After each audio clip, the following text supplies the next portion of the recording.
کھولا نہیں کہاں چلا گیا وہ کہاں ہے؟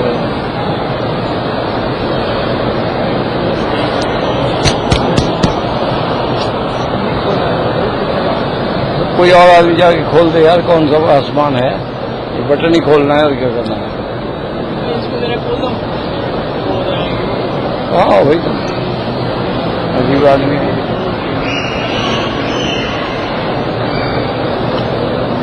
اس کو بھی پتا نہیں ہے کہاں کھلا ہوا ہے، کھلا ہوا ہے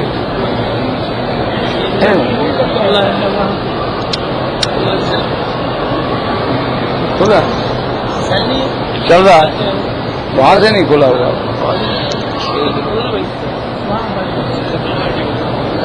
لا حول ولا قوة الا بالله۔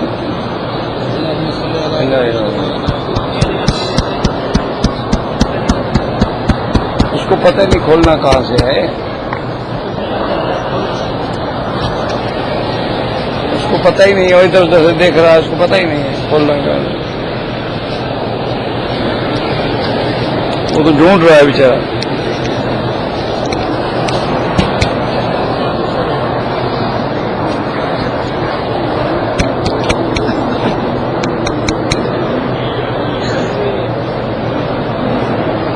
یا وہاں اس نے سوچ ہی لگایا ہوا، وہ کسی کو بلانے کے لیے جا رہا ہے، تم جا کے دیکھ لو، کھولو یار، وقت ضائع ہو رہا ہے، خام کو وقت ضائع ہو گیا۔ لا حول ولا قوة الا بالله۔ پہلے آتے ہیں، ٹیسٹ کریں، دیکھیں، چیک کریں۔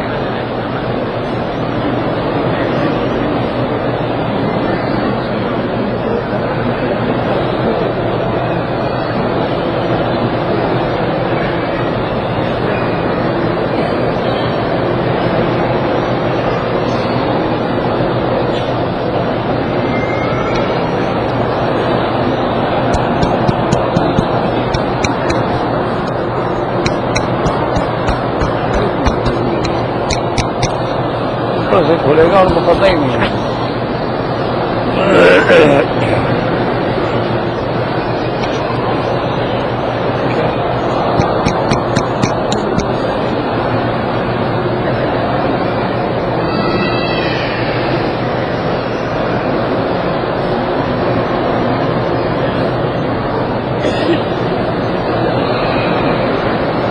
بھائی کوئی آدمی سمجھتا ہو تو کھول کے دے دے اس کو، اوپر سے آن آف ہوگا، بس آن کریں گے چل پڑے گا، ان کو سمجھ ہی نہیں ہے۔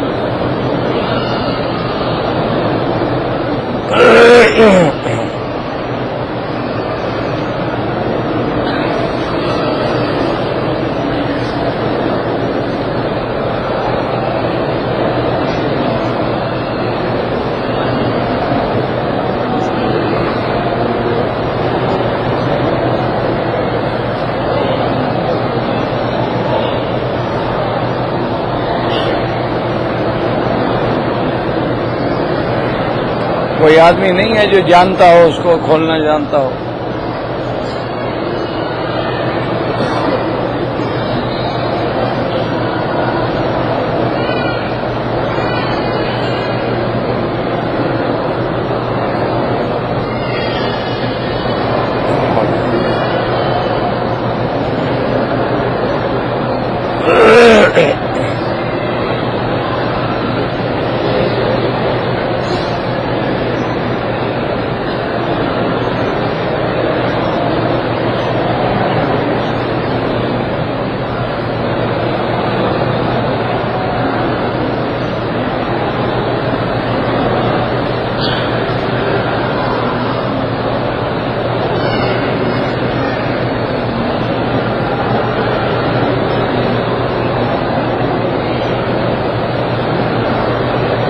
تو اس کو ہلاؤ اور اوپر بٹن اوپر ہوتا ہے، اس کو کھولیں، وہ نیچے سے پتہ نہیں کیا کھولتے ہیں۔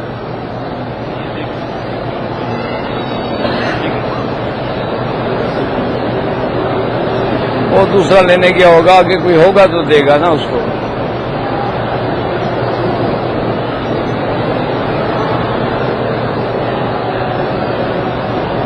دفتر چلے گئے وہ تک یہ دفتر لیکن جمعہ سے جا رہے ہیں دفتر کوئی بیٹھے کوئی نہیں بیٹھا.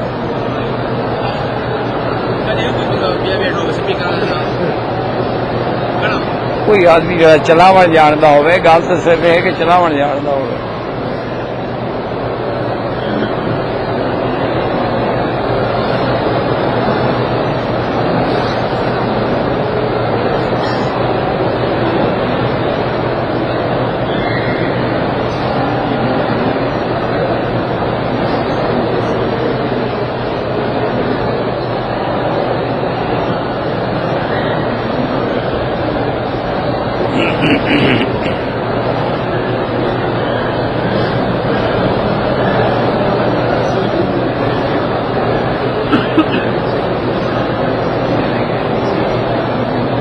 لا حول ولا قوة.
بس قریب قریب ہو جائے آہستہ آہستہ کرتے رہیں گے. موضوع الدرس فی احوال السعداء سورۃ الملک تفسیر ابن کثیر. الحمد للہ رب العالمین والصلاة والسلام علی اشرف الانبیاء وسید المرسلین سیدنا محمد وعلی آلہ واصحابہ اجمعین. اللهم صل على سيدنا محمد وعلى آل سيدنا محمد كما صليت على إبراهيم وعلى آل إبراهيم في العالمين إنك حميد مجيد. أعوذ بالله من الشيطان الرجيم. بسم الله الرحمن الرحيم. إن الذين يخشون ربهم بالغيب لهم مغفرة وأجر كبير. وأسروا قولكم أو اجهروا به إنه عليم بذات الصدور. ألا يعلم من خلق وهو اللطيف الخبير. هو الذي جعل لكم الأرض ذلولا فامشوا في مناكبها وكلوا من رزقه وإليه النشور. سورۃ الملک کی ابتدا میں اللہ تبارک و تعالی نے ارشاد فرمایا تھا تبارک الذی بیدہ الملک. بڑی باعظمت وہ ذات ہے جس کے ہاتھ میں ساری کائنات ہے. وہو علی کل شیء قدیر. وہ ہر چیز پہ قدرت رکھتے ہیں. الذي خلق الموت والحیات لیبلوکم ایکم احسن عملا. وہ ذات جس نے موت کو بھی پیدا کیا اور حیات کو بھی اس لیے علماء فرماتی ہیں کہ موت بھی ایک چیز ہے، اگر چیز نہ ہو تو پیدا کرنے کا مقصد ہی کوئی نہیں۔ الذی خلق الموت والحیات، کیوں پیدا کیا؟ لیبلوکم، تاکہ تمہارا امتحان کریں، ایکم احسن عملا، کہ تم میں سے کون ہے جو بہتر عمل کر کے اللہ کے دربار میں آیا۔ ایکم احسن عملا کے بارے میں علماء نے لکھا ہے، احسن عملا کا معنی اخلص عملا، کس کا عمل جو ہے وہ خالص اللہ تعالی کے لیے ہے۔ اور بعض علماء نے فرمایا احسن عملا کا معنی اصوب عملا، کس کا عمل جو ہے وہ سنت محمد مصطفیٰ کے مطابق ہے صلی اللہ علیہ وسلم، چونکہ ہر عمل کے قبول ہونے کے لیے دو شرطیں ہیں، ان یکون خالصا و ان یکون ثوابا، ایک تو عمل خالص اللہ کے لیے ہو اور عمل جو ہے وہ سنت محمد مصطفیٰ صلی اللہ علیہ وسلم کے لیے ہو۔ اب آپ نماز پڑھتے ہیں خالص اللہ کے لیے ہو، اگر کعبے سے ہٹ جائیں تو نماز نہیں ہوگی، چونکہ وہ سنت محمد مصطفیٰ کے مطابق نہیں ہوگی۔ تو اس لیے کوئی عمل قبول نہیں ہوتا جب تک یہ دو چیزیں نہ ہوں۔ تو اللہ نے فرمایا ہم امتحان کریں گے اپنے بندوں کا، ان میں کون ہے جو خالص عمل کر کے میری دربار میں آتے ہیں۔ اس کے بعد اللہ تبارک و تعالی نے فرمایا وَهُوَ الْعَزِيزُ الْغَفُورُ، عزیز مانا غالب، اللہ کی ذات جو ہے وہ ہر پہ غالب ہے، کوئی اس پہ غالب نہیں آ سکتا، لا غالب الا هو۔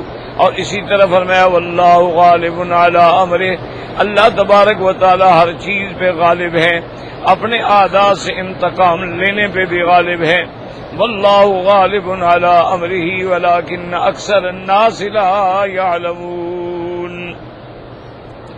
وَهُوَ الْعَزِيزُ الْغَفُورُ، اور غفور کہتے ہیں بخشنے والا، کہ اللہ تبارک و تعالی اپنے آپ سے معافی مانگنے والوں کو بخشنے والے ہیں، ان کے گناہوں کو معاف کر دیتے ہیں، جب کوئی توبہ کرتا ہے تو اللہ اس کو معاف فرما دیتے ہیں۔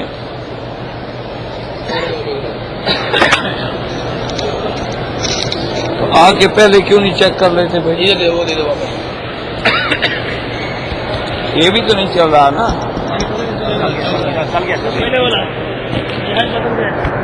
ہاں جی،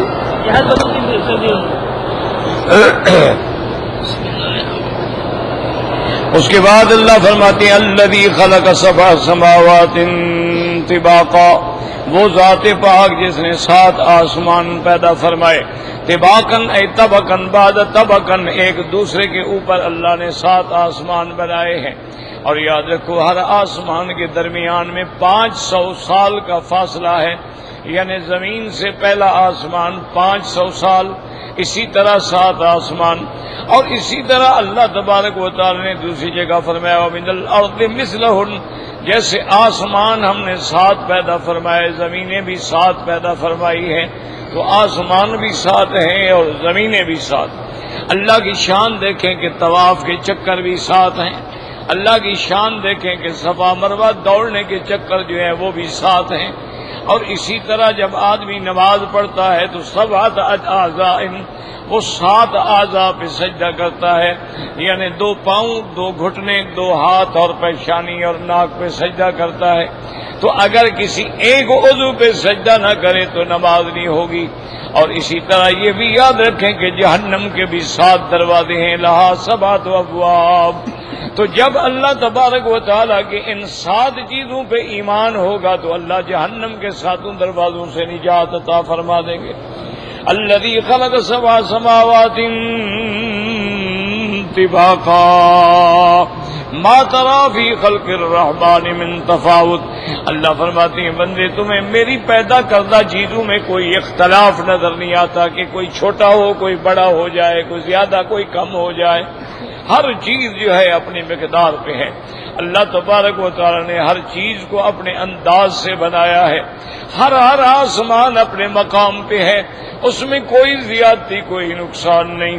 اور اس کے بعد پھر اللہ تبارک و تعالی اپنے بندوں کو دعوت دیتی ہیں. فرمایا ثم ارجع البصر هل ترى من فطور ثم فرجع البصر هل ترى من فطور. اپنی نظروں کو بار بار ڈالو آسمان پہ، کیا تمہیں آسمان پہ کوئی کمی، کوئی سوراخ، کوئی چیز نظر آتی ہے؟ ثم ارجع البصر کرتین، کرتین منا کئی دفعہ بار بار لوٹاؤ اپنی نظروں کو آسمان کی طرف. ثم ارجع البصر کرتین ينقلب الیک البصر خاسئا وهو حسیر. وہ نظریں دیکھ دیکھ کے تھک ہار کے ذلیل ہو کے لوٹ آئیں گی، لیکن کوئی اللہ کی چیز میں نقصان نہیں پیدا کر سکتا، کوئی عیب نہیں نکال سکتا، کوئی اس میں نقص نہیں پیدا کر سکتا ہے. کہ آج دیکھیں ہزاروں سال گزر گئے، آسمان اپنے مقام پہ قائم ہے، زمینیں اپنے مقام پہ قائم ہیں. اللہ کے نظام کے اندر کوئی ذرے کے برابر بھی اختلاف نہیں ہے. اس لیے فرماتی ہے ثم ارجع البصر کرتین ينقلب الیک البصر خاسئا وهو حسیر. اور فرمایا وَلَقَدْ زَيَّنَّا السَّمَاءَ الدُّنْيَا بِمَصَابِيحَا. ہم نے آسمان دنیا کو ستاروں سے مزین کر دیا ہے، زینت بخشی ہے. اللہ نے آسمانوں میں یاد رکھیں بروج بھی بنائے ہیں، اللہ نے آسمانوں پہ سورج اور چاند بھی بنائے ہیں. جیسے فرمایا تبارک الذی جعل فی السماء بروجا وجعل فیہا شمسا. اللہ نے سورج پیدا، اور اللہ تبارک و تعالی نے چاند بھی پیدا فرمایا، ستارے بھی پیدا فرمائے. یہاں مصابیح سے مراد ستارے ہیں. ویسے مصباح جو ہے وہ دیے کو کہتے ہیں، جیسے دیے تھوڑے تھوڑے ہوں نا تو دور سے چمکتے ہوئے نظر آتے ہیں، اسی طرح آسمان کے ستارے ہمیں چمکتے ہوئے نظر آتے ہیں. یہ اللہ نے آسمان دنیا کو زینت بخشی ہے. اور زینت کے علاوہ وجعلناها رجوما للشیاطین. اور اللہ تبارک و تعالی نے شیاطین جو جنات ہیں وہ جاتے تھے آسمانوں کے قریب اور وہاں ملائکہ کی باتیں سنتے تھے، اور سننے کے بعد آ کر اپنے کاہن، اپنے احبار، اپنے نجومیوں کے کانوں میں ڈالتے تھے کہ یہ ہوگا یہ ہوگا یہ ہوگا، اور پھر وہ ساتھ جھوٹ ملا لیتے تھے. اب جب اللہ تبارک و تعالی نے جب دور آیا بعثت محمد مصطفیٰ صلی اللہ علیہ وسلم کا، اللہ تبارک و تعالی نے آسمانوں پہ پہرے لگا دیے. اس لیے دوسری جگہ تھا انا کنا مقاعد للسمع، ہم نے اوپر سننے کے لیے اپنی جگہ بنائی ہوئی تھی. فمن یستمع الآن یجد له شہابا رصدا. اب اگر ہم سننے کی کوشش کرتے ہیں تو ستارے ٹوٹ کے لگتے ہیں جو ہمیں جلا ڈالتے ہیں. اسی طرح تیسری جگہ قرآن فرماتا ہے کہ یہ جنات کوشش کرتے ہیں کہ کوئی فرشتوں کی کلام میں سے کچھ مل جائے، الا من خطف الخطفۃ واتبعه شهاب ثاقب. لیکن ہم نے حکم دے رکھا ہے کہ ستاروں کو جو ہی شیطان قریب آئے تو لگتے ہیں، لیکن یاد رکھو ستارے ٹوٹ کے نہیں لگتے. ستاروں کے ساتھ جو ہے دخانی نظام ہے، ستاروں کے ساتھ جو ہے اللہ پاک نے ایک ناری نظام رکھا ہے، وہ ٹوٹ کے لگتا ہے، ان کو جلا ڈالتا ہے. اس لیے قرآن پاک میں آتا ہے کہ جب آسمانوں پہ پہرے لگ گئے تو اب سارے شیطان ناکام ہو کے اپنے ابلیس کے پاس آئے کہ بھئی اب تو ہم اوپر نہیں جا سکتے، ہم تو مجبور ہو گئے، کوئی بات نہیں سن سکتے ہیں. کہ سارا ہم نے دیکھا ہے کہ بڑی سخت پابند. اس نے کہا اچھا ایسا کرو کہ زمین میں پھیل جاؤ، پتہ کرو، معلوم ہوتا ہے کہ کوئی بات ہو گئی ہے. کہ آخری اتنا سختی کیوں ہوگی؟ انا لا ندری اشر ارید بمن فی الارض ام اراد بهم ربهم رشدا. کہنے لگے ہمیں سمجھ نہیں آتی کہ اللہ نے ایسا کیوں انتظام کر دیا ہے. کیا دنیا کی بربادی کا وقت آ گیا یا دنیا کے لیے کوئی بہتری کا وقت آ گیا؟ تم دوڑ جاؤ پوری دنیا میں. تو یہاں سے یاد رکھو کہ جنات کو بھی علم غیب نہیں ہوتا. یہ جو ہمارے بعض لوگ ہوتے ہیں نا، ان کا عقیدہ ہوتا ہے فلاں پیر کے جن تابع ہیں، وہ جناب غیب کی خبریں لے آ. تو جنات کو خود غیب نہیں ہوتا تو خبریں کہاں سے لے آئیں گے؟ ان کو تو خود پتہ نہیں ہوتا کہ غیب کیا چیز ہے. حتیٰ کہ حضرت سلیمان علیہ السلام جب اپنے عرصے پہ کھڑے تھے، عبادت کر رہے تھے، نماز میں کھڑے تھے، اللہ نے روح قبض کر لی اور وہی پیغمبر کھڑے رہے. 100 سال تک پیغمبر کھڑے ہیں. جنات آگے دیکھتی ہیں سلیمان نماز پڑھ رہے، انہوں نے کہا ہاں آئیں گے ماریں گے، بھی کام کرو شاباش، چونکہ بیت المقدس بن رہا تھا اور جنات بنا رہے تھے۔ 100 سال کے بعد اللہ نے دیمک کو حکم دیا کہ حضرت سلیمان کے آسے کو نیچے سے ذرا کھا لو، جب نیچے سے کھایا کمزور ہو گیا تو حضرت گر گئے۔ اب جو حضرت سلیمان علیہ السلام کی فلما خر تبینہ الجن، اب جنوں کو پتہ لگا ابھی سلیمان علیہ السلام تو فوت ہو گئے۔ انہوں نے کہا یار ان کو تو فوت ہوئے بھی بڑی مدت ہو گئی، اب مدت کا کیسے اندازہ لگائیں؟ انہوں نے کہا دیکھو ایک لکڑی ہے، مثلا یہ 3 انچ یا 2 انچ دیمک نے کھایا ہے، تو اندازہ لگاؤ کہ دیمک جو ہے وہ 1 مہینے میں کتنا کھا جاتی ہے، اس سے حساب لگائے گا تو 100 سال گزر گیا ہے، وہ تو 1 سال گزر گیا ہے۔ تو اس لیے اللہ فرماتے ہیں فلما خر تبین الجن ان لو كانوا يعلمون الغیب ما لبثوا في العذاب المہین، اگر جنات کو علم غیب ہوتا تو پھر کیوں پتھر اٹھاتے رہتے؟ تو جنات کو بھی کوئی غیب نہیں ہوتا، یاد رکھو۔ اس لیے ابلیس نے کہا بھی ہمیں پتہ ہی نہیں کہ واقعہ کیا ہو گیا، اس نے کہا زمین میں پھیل جاؤ اور تلاش کرو۔ خدا کی قدرت ہے کہ جنات کی جماعت جو ہے وہ ڈھونڈ رہی ہے، اور میرے آقا رحمت دو عالم محبوب دو عالم صلی اللہ علیہ وسلم مقام نخلا جو ہے مکے اور طائف کے درمیان میں ایک جگہ ہے، وہاں حضور صبح کی نماز پڑھ رہے ہیں اور تلاوت قرآن کر رہے ہیں۔ تو جنات نے جب سنا تو کہ دوڑ کے آؤ اور چپ کرو۔ فلما حضروه قالوا انصتوا، چپ کرو سنو کیا ہے۔ جب حضور پاک نے قرآن ختم کیا تو ان کے دلوں میں اللہ نے ایمان کی دولت ڈال دی، سارے مسلمان ہو کے لوٹے، اپنی قوم کو بھی جا کے دعوت دی، یا قومنا انا سمعنا کتابا انزل من بعد موسیٰ یہدی الی الحق والی طریق مستقیم، اے ہماری قوم ہم نے موسیٰ علیہ السلام کے بعد سنا ہے پھر قرآن، معلوم ہوتا ہے یہ اللہ کا نبی ہے، اس کی بات مان لو اور کلمہ پڑھ کے ایمان لے آؤ۔ یاد رکھیں کہ موسیٰ علیہ السلام کا نام لیا، حالانکہ حضور کے زمانے کے قریب تو عیسیٰ علیہ السلام کا زمانہ ہے، چونکہ حضور کے اور عیسیٰ علیہ السلام کے درمیان میں 600 سال کا فاصلہ ہے، موسیٰ علیہ السلام اور حضور کے درمیان میں 1200 سال کا فاصلہ ہے، لیکن انہوں نے کہا کہ ہم نے وہ کتاب سنی ہے جیسے موسیٰ علیہ السلام سے سنی تھی۔ تو اس لیے علماء نے فرمایا کہ اصل میں جامع کتاب جو ہے وہ تورات ہے، انجیل جو ہے وہ اتنا جامع کتاب نہیں ہے، اس کے اندر وہی تورات کے احکام ہیں، مناجات ہیں، منادات ہیں، اللہ تبارک و تعالیٰ کے آگے ندا کے طریقے ہیں، اصل کتاب جو ہے وہ تورات ہے، اس لیے جنات نے تورات کا حوالہ دیا۔ اب اور یاد رکھیں جنات جو ہے نا ان کی عمر بھی بڑی لمبی ہوتی ہے، 1000 سال، 2000 سال، 3000 سال۔ ایک دن میرے آقا رحمت دو عالم صلی اللہ علیہ وعلی آلہ واصحابہ وسلم، آپ صحابہ کے ساتھ کھڑے ہیں، مکہ مکرمہ کا واقعہ ہے، دور سے ایک آدمی آ رہا تھا، سرکار دو جہاں نے جب دیکھا تو ساتھیوں سے فرمایا ہذہ مشیۃ الجن، یہ جو بندہ آ رہا ہے نا معلوم ہوتا ہے یہ جن ہے، اس کی چال جنوں والی ہے۔ صحابہ خاموش رہے، تھوڑی دیر گزری تو آیا، اس نے سلام کیا، اس نے کہا، آپ نے فرمایا کہ من انت، کون ہو؟ اس نے کہا حضور میں جنات میں سے ہوں، جن ہوں۔ آپ نے فرمایا کیوں آئے ہو؟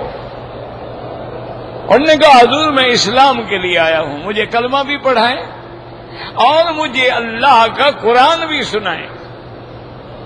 تو حضور صلی اللہ علیہ وسلم نے اسے کلمہ پڑھایا اور قرآن سنایا۔ تو جب قرآن سنایا تو کہنے لگا یا رسول اللہ صلی اللہ علیہ وسلم، میں نے تورات کی کتاب جو ہے موسیٰ علیہ السلام کی زبان سے خود سنی ہے، اور آج میں قرآن جو ہے وہ محمد مصطفیٰ کی زبان سے سن رہا ہوں۔ یعنی اتنی لمبی عمر ہوتی تھی، 1200 سال۔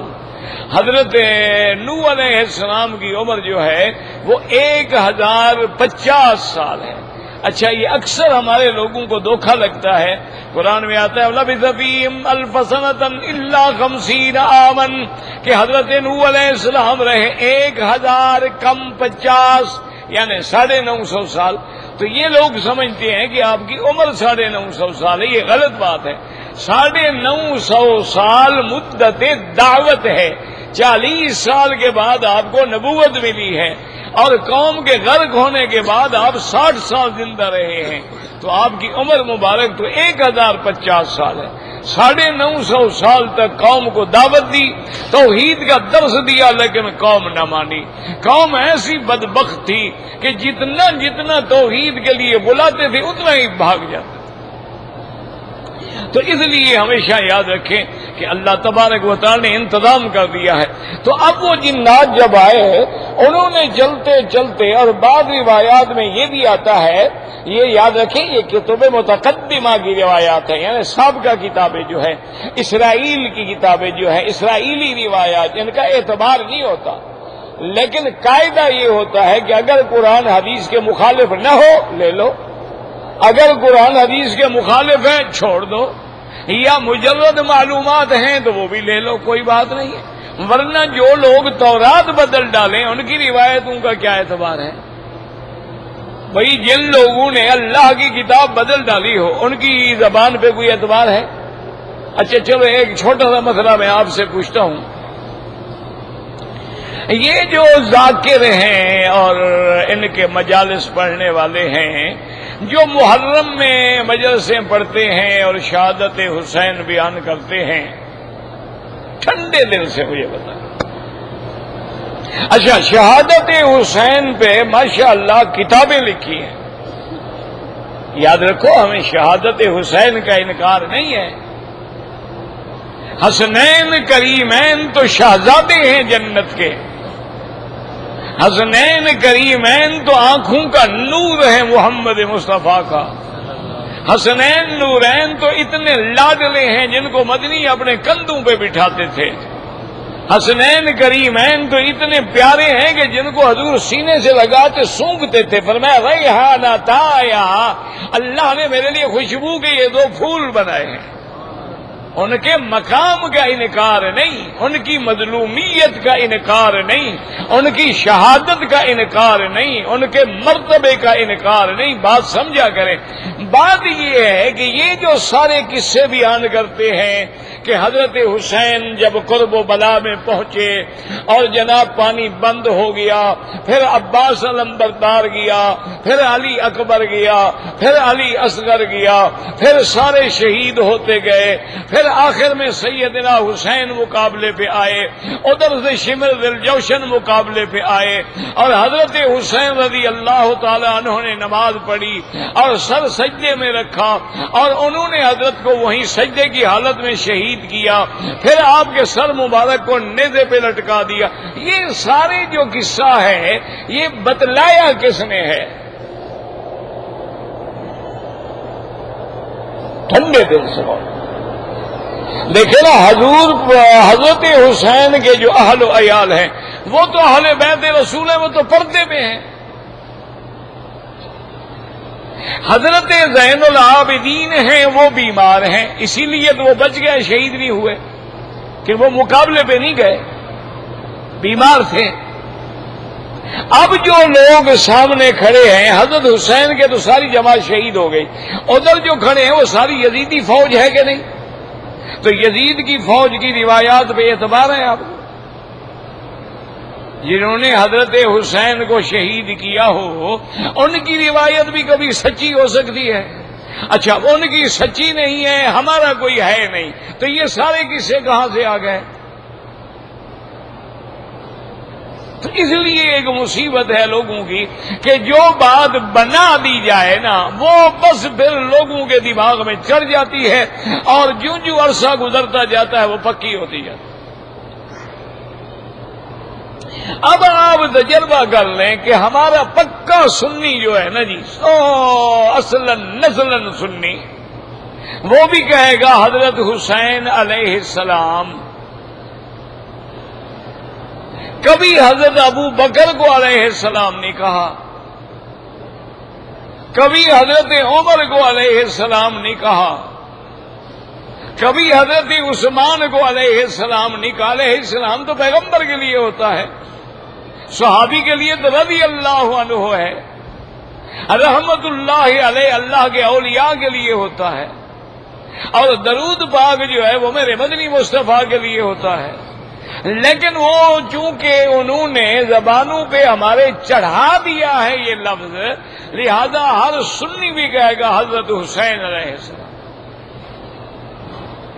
اچھا، پھر ان کو آپ نے کبھی نہیں سنا ہوگا کہیں حسن علیہ السلام، ورنہ حضرت حسن حسین کے بھائی نہیں ہیں، وہ حضرت علی کے بیٹے نہیں ہیں۔ وجہ کیا ہے؟ ان نے سلو کر لی تھی نا حضرت معاویہ سے، ان کو تکلیف ہے، اس کا نام نہیں لیتے۔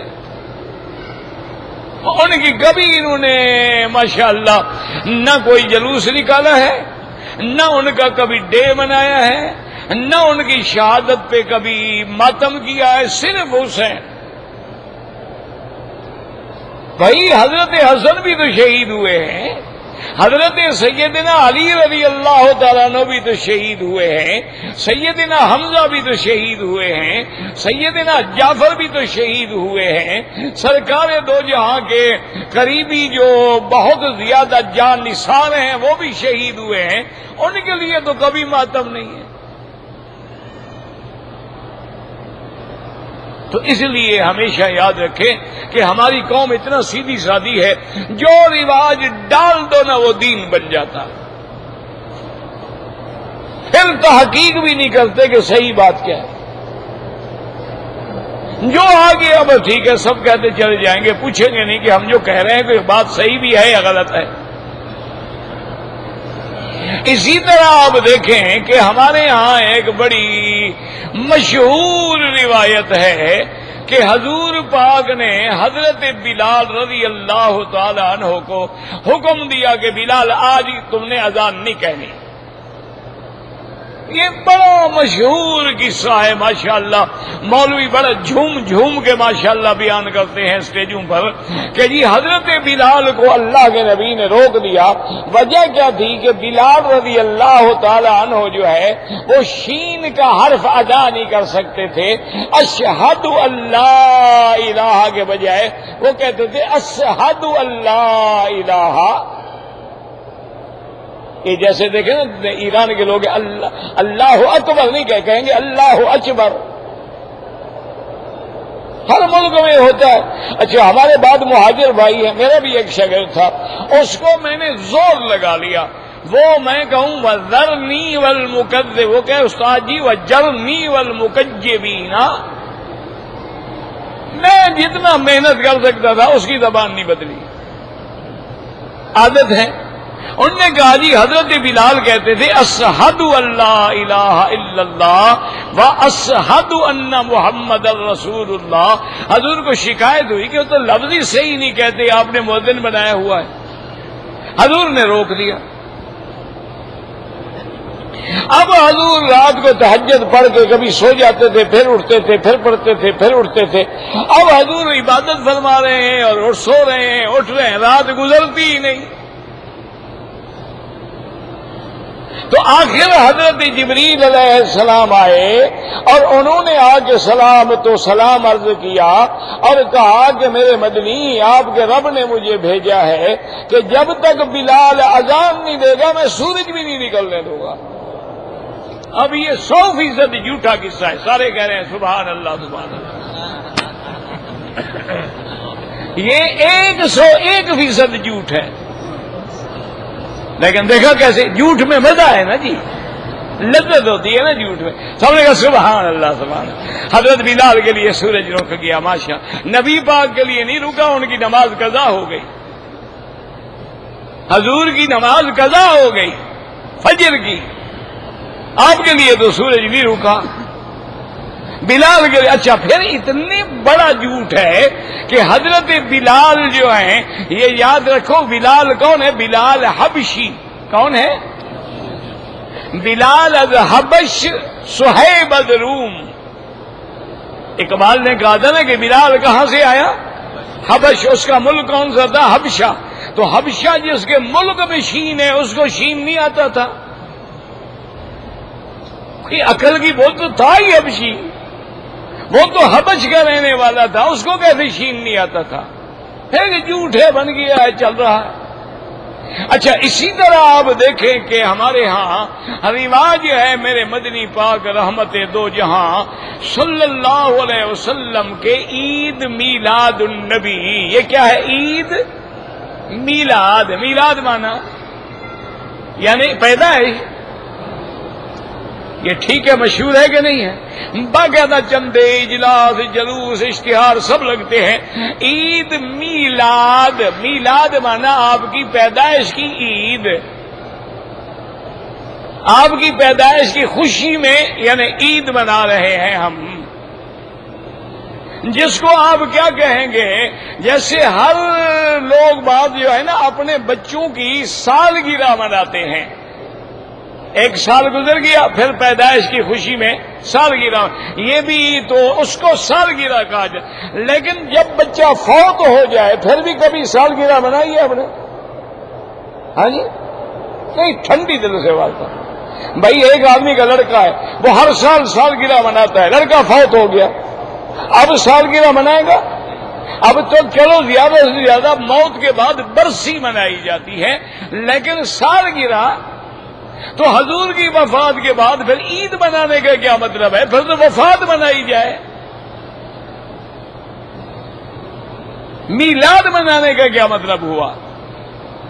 حضور کی تو وفات ہو گئی، اور آپ کی وفات یا آپ کی موت کا منکر تو کافر ہے۔ ہر نبی پہ موت آئی ہے۔ اللہ نے فرمایا قد خلت من قبلہم امم، کتنی امتیں گزر چکی ہیں، اور آپ نے فرمایا میرے مدنی آپ سے پہلے ہم نے کتنے رسول بھیجے ہیں۔ قد خلت من قبلہم رسل افئن مات او قتل، کیا آپ پہ موت آ جائے یا شہید ہو جائے تم دین چھوڑ دو گے؟ اور حضور دعا مانگ رہے ہیں اللہم اعنی فی سکرات الموت، اللہ سکرات موت میں میری مدد فرما، آسان فرما۔ یعنی آپ خود اندازہ فرمائیں میرے عزیز۔ اچھا جب وفات ہو گئی تو اب عید میلاد منانے کا کیا مطلب ہے؟ لیکن نہیں، ایک رواج ہے، پڑ گیا بس، ٹھیک ہے، ہر آدمی منا رہا ہے۔ چلو بھائی زیادہ سے زیادہ حضور پاک کی وفات کا غم کرو،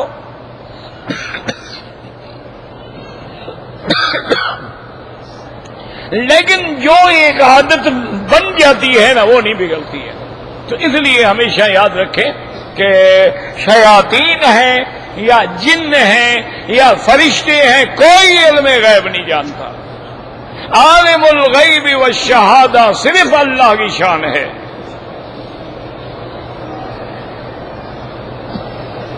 یعنی آپ اندازہ کریں، آپ نے سنا ہوگا حضرت خواجہ غلام فرید ایک بہت بڑے بزرگ گزرے ہیں، خاندان قریجہ سے، چاچڑا کوٹ مٹھن اس علاقے سے، بہت بڑے پیر تھے۔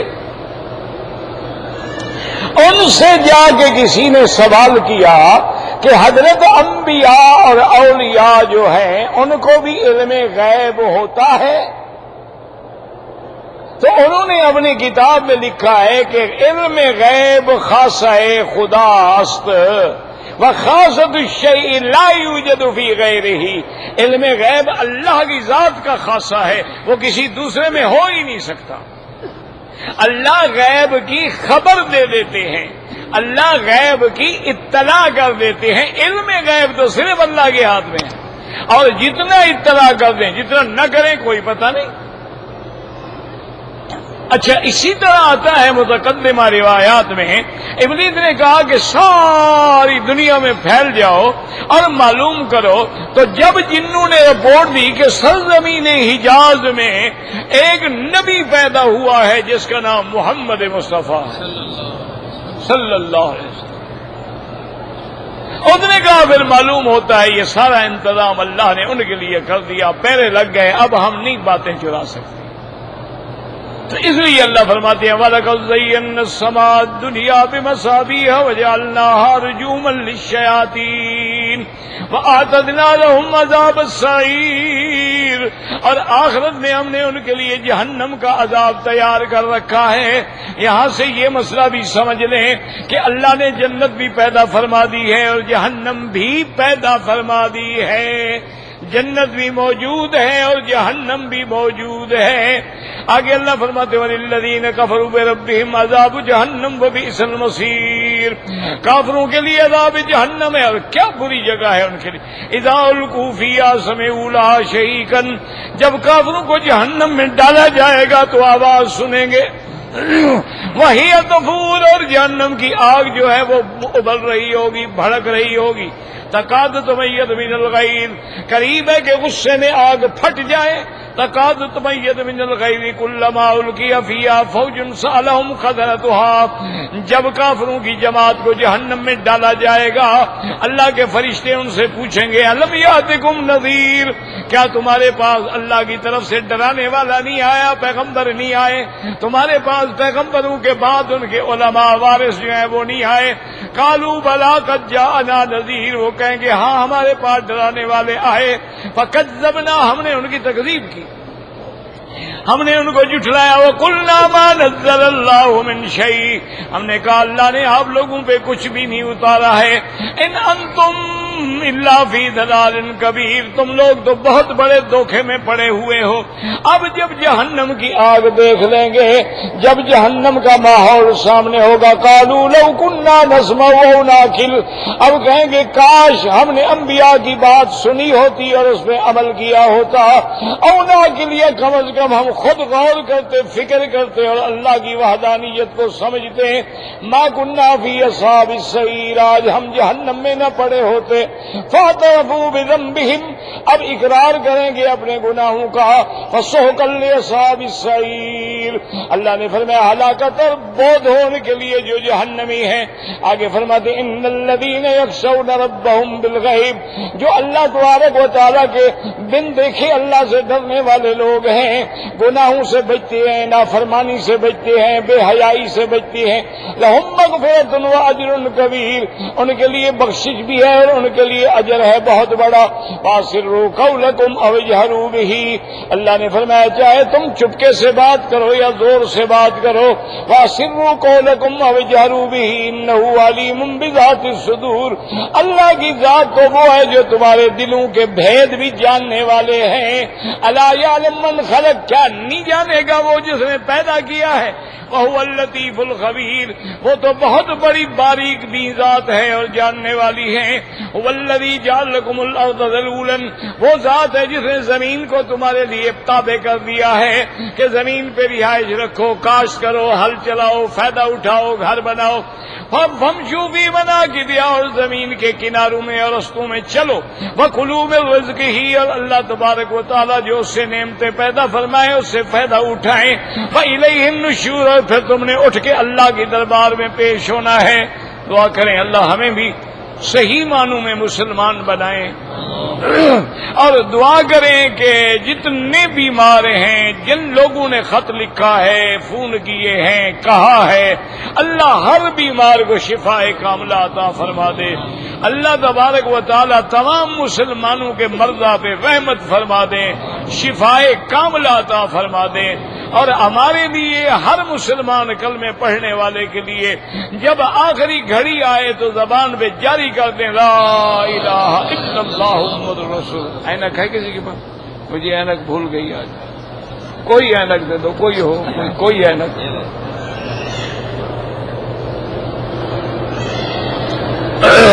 کہتے جی کہ یاد رکھیں کہ عمرہ یا حج جو ہے نا جی، اس کا اتنا بڑا ثواب ہے کہ حضور نے فرمایا کہ ایک عمرے سے دوسرے عمرے تک تمام گناہوں کا کفارہ ہو جاتا ہے۔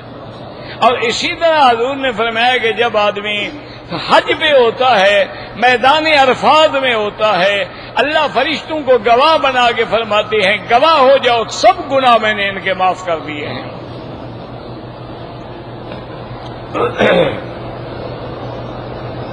مسجد الحرام میں یعنی پورے مکہ میں، یاد رکھو اللہ نے لفظ مسجد الحرام ہے لیکن سارے مکے پہ ہے۔ مسجد الحرام سے یہ عمارت مراد نہیں ہے، مسجد الحرام کیسے انما المشرکون نجس، مشرک پلید ہیں، فلا یقرب المسجد الحرام، اس کا معنی یہ تو نہیں کہ دروازے پہ کھڑے رہیں، معنی حد حرم سے آگے نہیں آ سکتے۔ تو سارا حرم مسجد الحرام ہے، وہاں ایک اکیلے نماز پڑھو تو 1 لاکھ ملتا ہے، اگر محلے کی مسجد میں پڑھو گے تو 25 لاکھ ملتا ہے، اور اگر اللہ کے گھر میں پڑھو گے تو 27 لاکھ تک زیادہ ہو جاتا ہے۔ اور مسجد نبوی میں، سارے حرم میں نہیں، وہاں صرف مسجد نبوی میں 2 روایات ہیں، ایک روایت میں 50,000 نماز کا ثواب ہے اور ایک میں 1,000 نماز کا ثواب ہے۔ بہرحال صحیح روایت جو ہے، قوی جو ہے، وہ 1,000 والی ہے کہ آپ نے فرمایا مسجد اقصی میں ایک نماز 500 کے برابر، میری مسجد میں ایک نماز 1,000 کے برابر، اور مسجد الحرام میں 1 لاکھ کے برابر ہے۔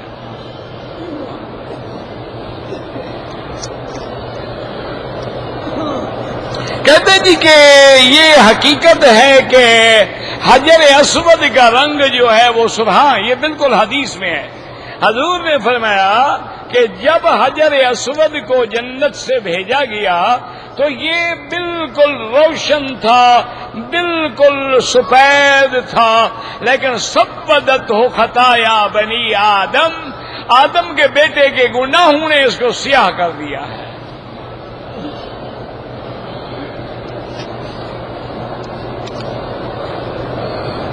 کہتے جی کہ حضور پاک کی نماز جنازہ کس نے، تم اپنے جنازے کی فکر کرو، تمہیں حضور کے جنازے کا کیا خوف ہے؟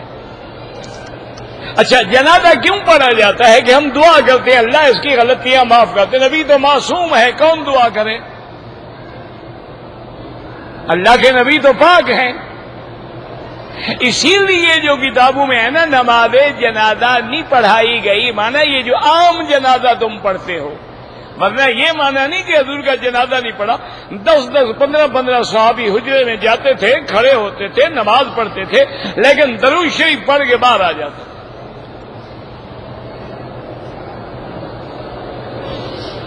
ان کو اصل میں نے بتایا تھا نا، یہ وہی وہ ذاکروں نے دماغ میں ڈالا ہوا ہے، اور جی صحابہ نے تو حضور کا جنازہ ہی نہیں پڑھا،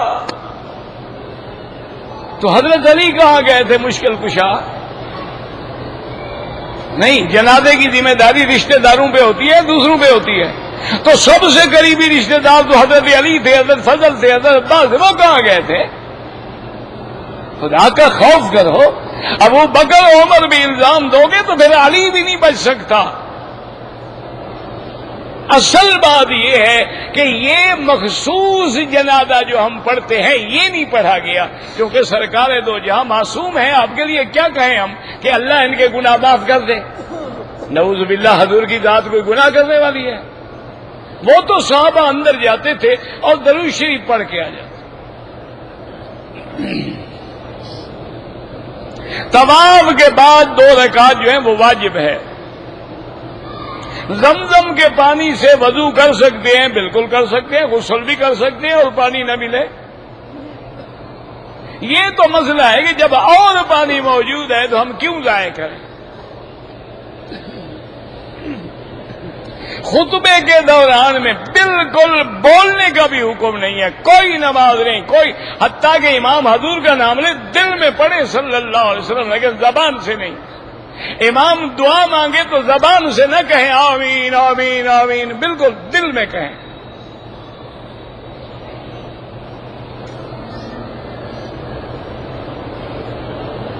مجھے کسی نے 1,000 روپے دیے تھے کہ کبوتروں کو دانہ ڈالیں، بالکل ڈالیں، آپ اور کسی کام میں نہیں لگا سکتے، تو پیسہ اس دوسرے کا ہے، تمہارا تھوڑا ہے، لیکن ایسی جگہ دانے ڈالیں جہاں لوگوں کے پاؤں میں نہ آئے، جگہ دیکھیں، کسی پہاڑ پہ ڈال دیں یا ایسی جگہ سڑک سے ہٹ کے ڈال دیں جہاں لوگ اوپر نہ چلیں، بے ادبی نہ ہو اللہ کے رزق کی۔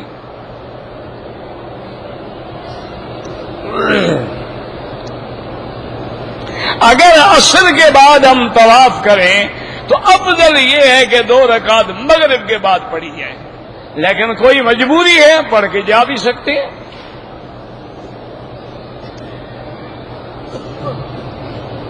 کہتے جی کہ مجھے نماز میں بھی وسوسے آتے ہیں، یہ تو بڑی اچھی بات ہے، کوئی بری بات نہیں ہے۔ حضرت ابو بکر سے رضی اللہ تعالی عنہ سے ایک یہودی عالم نے پوچھا تھا کہ حضرت ہم لوگ جب عبادت کرتے ہیں ہمارے دلوں میں کوئی وسوسہ نہیں آتا، مسلمان جب نماز پڑھتے ہیں یہ وسوسہ گندے گندے وسوسے بھی آتے ہیں، یہ کیا وجہ ہے؟ تو حضرت ابو بکر نے فرمایا کہ دیکھو، ایک مکان ہے، 2 کمرے ہیں، ایک کمرے میں ہیرے جواہر موتی زیورات سونا، ایک کمرہ خالی ہے، تو چور کہاں ڈاکہ مارے گا؟ انہوں نے کہا جی جہاں سونا چاندی پڑا ہے خالی کمرے کو، انہوں نے کہا تمہارے دل ایمان سے خالی ہیں، شیطان کو محنت کرنے کی ضرورت ہی نہیں ہے، جن کے دل میں ایمان ہوتا ہے وہ بھی تو وہی ڈاکہ مارتا ہے۔ لیکن اللہ کی بھی رحمت دیکھیں کہ جتنے وسوسے ہیں اللہ نے معاف کر دیا، آنے دو وسوسے، خود نہ لاؤ، یاد رکھو آتی ہیں کوئی منع نہیں، یہ نہیں کہ خود سوچ سوچ کے لے آؤ۔ میں نے پاکستان سے احرام باندھا، جتنے میں آنے کے بعد میں نے شیمپو سے ہاتھ بھی اور پاؤں بھی دھوئے، ہاں جی بڑے میلے ہو گئے ہوں گے نا، اب جناب ایک بکری دم دے دیں انشاءاللہ آئندہ کبھی ضرورت نہیں پڑے گی آپ کو پاؤں دھونے کی۔ جب 400 نکلے گا نا جی اور 24 سے ضرب دو گے پھر مجال ہے قیامت تک مسئلہ بھولے۔ اللہ نے دم ایسے تو نہیں رکھی، اسی لیے رکھی ہے کہ حاجی کا دم نکل جاتا ہے۔ کہتے جی کہ یزید کون ہے؟ حضرت حسین کا رشتہ دار ہے۔ یزید حضرت معاویہ کا بیٹا ہے نا، اور حضرت معاویہ محمد مصطفیٰ کے سالہ ہیں، ان کی بہن جو ہے حضور کی بیوی ہے، وہ تو رشتہ دار ہیں۔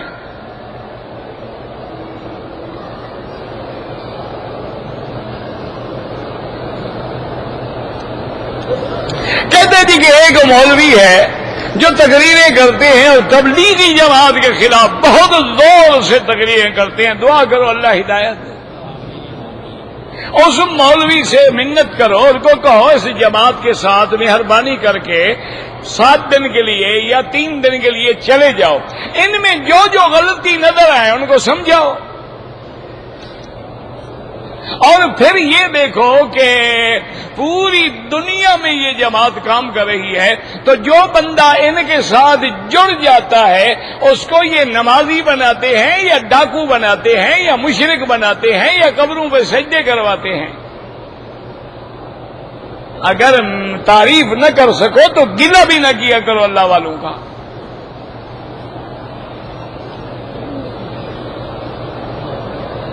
کہتے ہیں جی کہ جمعہ کے دن بہت ساری مسجدوں میں 11:30 بجے اذان ہو جاتی ہے، وہ اعلان کے لیے ہے، وہ اصل اذان وہ ہے جب دوسری ہوگی۔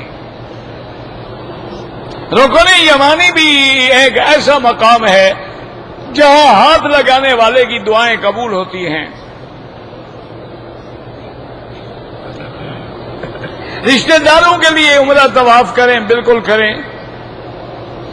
احرام کی حالات میں اگر احرام اتار کے غسل کیا کوئی حرج نہیں، حضور پاک نے عرفات میں غسل کیا، مینا میں غسل کیا۔ اگر آپ نے تہجد میں اٹھنا ہے، افضل یہ ہے کہ وتر تہجد کے ساتھ پڑھے، اگر اٹھنے میں شک ہے تو عشاء کے بعد پڑھ لیں۔ دعا کے لیے ہاتھ اٹھائیں جائز ہے، نہ اٹھائیں جائز ہے۔ حدیث میں آتا ہے باقاعدہ، حضور نے فرمایا کہ جب بندہ میرے آگے ہاتھ اٹھاتا ہے مجھے حیا آتی ہے کہ اس کے ہاتھوں کو خالی بھیج دوں۔ یہ اللہ نے ہمیں سرکاری کشکول دیا ہوا ہے نا، فقیر کشکول لے کے پھرتے ہیں نا، یہ اللہ نے ہمیں سرکاری کشکول دیا، مانگو تاکہ اللہ رحمت ڈالیں۔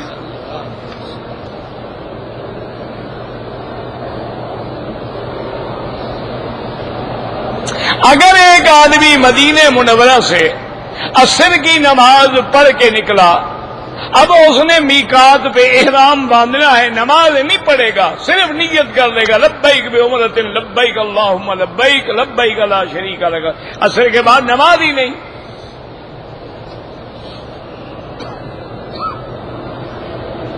یہ عید میلاد النبی کی جو ہے عید کہاں سے آئی ہے؟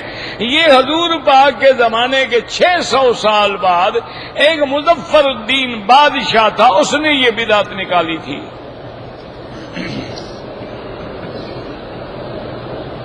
ہر دفعہ عمرہ کریں تو اس طرح پھروانا پڑے گا، حلق لازمی ہے، بال ہوں یا نہ ہوں۔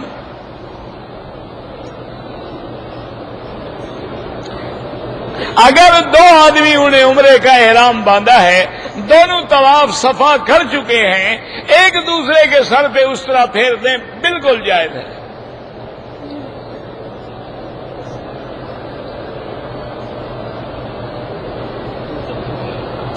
کہتے جی کہ مسجد میں جنازہ نہیں پڑھنا چاہیے، لیکن یہاں تو پورا مکہ مسجد الحرام ہے، تو کہاں لے جائیں جنازہ؟ جب جنازہ آئے تو عرفات جاتے رہیں پڑھنے کے لیے، یہاں تو حل ہی کوئی نہیں نا۔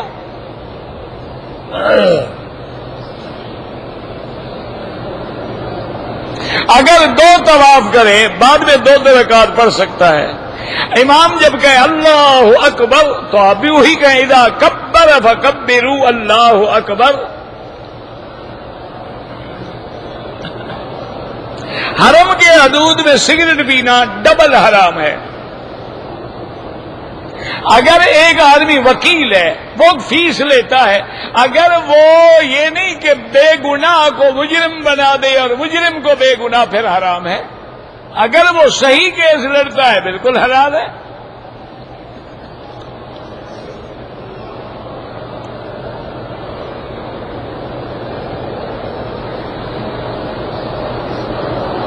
میں شادی کے 10 سال گزر گئے ہیں، ہم دونوں کے خیالات نہیں ملتے ہیں، طلاق دے جب 10 سال گزر گئے باقی بھی گزار دو، اللہ رحم کریں گے۔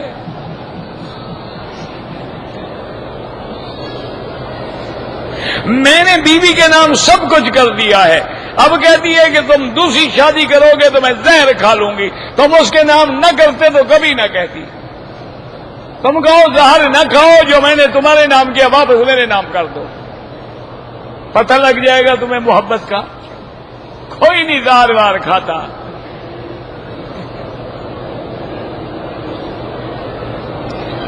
بیوی سے طلاق ہو گئی، بچوں کو مل سکتے ہو، بچے باپ کے ہیں۔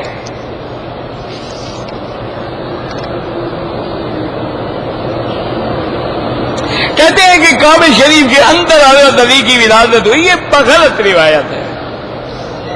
ہر روز عمرہ کریں بالکل کر سکتے ہیں، بال نہ ہوں پھر بھی اس طرح پھروائیں۔ احرام میں اپنا کندھا جو ہے پورے چکروں میں خالی رکھیں، بھئی اب نماز کا بالکل وقت ہو گیا، پھر میری نماز نہیں ہوگی تو زندگی باقی انشاءاللہ۔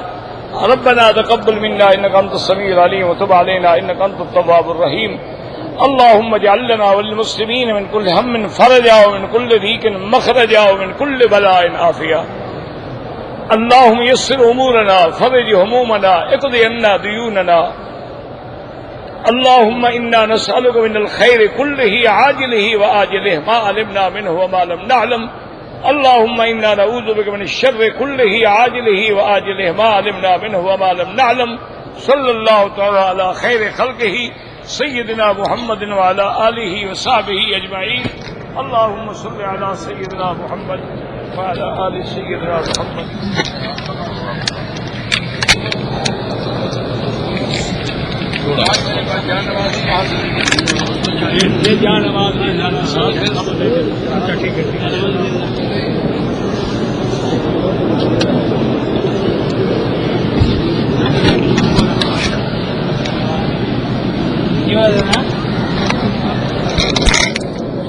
دیکھو آئے آرڈر ہے